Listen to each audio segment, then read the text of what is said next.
ಬಂದು ಯಾವ ಥರ ಇಟ್ಟರೆ ಮನೆಯಲ್ಲಿ ಒಳ್ಳೆಯದು ಅಂದರೆ, ಪೂಜೆ ರೂಮಲ್ಲಿ ಒಂದು ಪಾತ್ರೆಯಲ್ಲಿ ನೀರು ತುಂಬಿಸ್ಬಿಡಿ. ಆಮೇಲೆ ಈ ಶಂಕು ಇಡಬೇಕು, ಶಂಕಲ್ಲಿ ಒಂದು ಕಾಯಿನ್ ಇಡಬೇಕು. ಈ ಥರ ಇಟ್ಟರೆ ತಪ್ಪಾಗುತ್ತೆ. ಇದು ಓಪನ್ ಆಗಿರಬೇಕು, ಈ ಬಾಯಿ ಈ ಥರ ಇಡೀರಿ. ಇದರೊಳಗೆ ನೀರು ತುಂಬಿಸಿ ಮೇಲೆ ಬರಬೇಕು.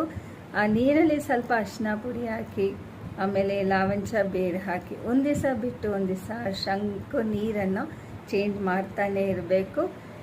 ಆ ನೀರು ನೀವು ತೆಗಿತೀರಲ್ಲ, ಆ ನೀರು ಬಂದು ಮನೆ ಪೂರ್ತಿ ಚೆಲ್ಲಿ ತುಂಬ ಒಳ್ಳೆಯದು. ಏಕಾದಶಿ ಅವತ್ತು ಶಂಖನ ತೆಗೆದು ಅಭಿಷೇಕವನ್ನು ಮಾಡಿ ತಿರ್ಗಾ ನೀರು ಒಳಗಡೆನೇ ಇರಬೇಕು. ಒಬ್ಬೊಬ್ಬರು ಶಂಕು ಬಂದು ಅಕ್ಕಿ ಮೇಲೆ ಇಡ್ತಾರೆ, ಹಾಗೆ ಇಡ್ತಾರೆ, ಏನು ಮಾಡಬೇಕಂತ ಗೊತ್ತಾಗಲ್ಲ. ಶಂಕು ನೀರಲ್ಲಿ ಇದ್ದರೆ ಮನೆಯಲ್ಲಿ ಮಂಗಲ ಗ್ರಹವಾಗಿ ಎಲ್ಲರೂ ಒಂದು ನೆಮ್ಮದಿಯಾಗಿ ಇರ್ತೀರ. ಯಾಕಂದರೆ ಈ ಶಂಕಲ್ಲಿ ಅಷ್ಟೊಂದು ವಿಶೇಷವಾಗಿ ಇರುತ್ತೆ. ಯಾವ ಥರ ನೀವು ಪೂಜೆ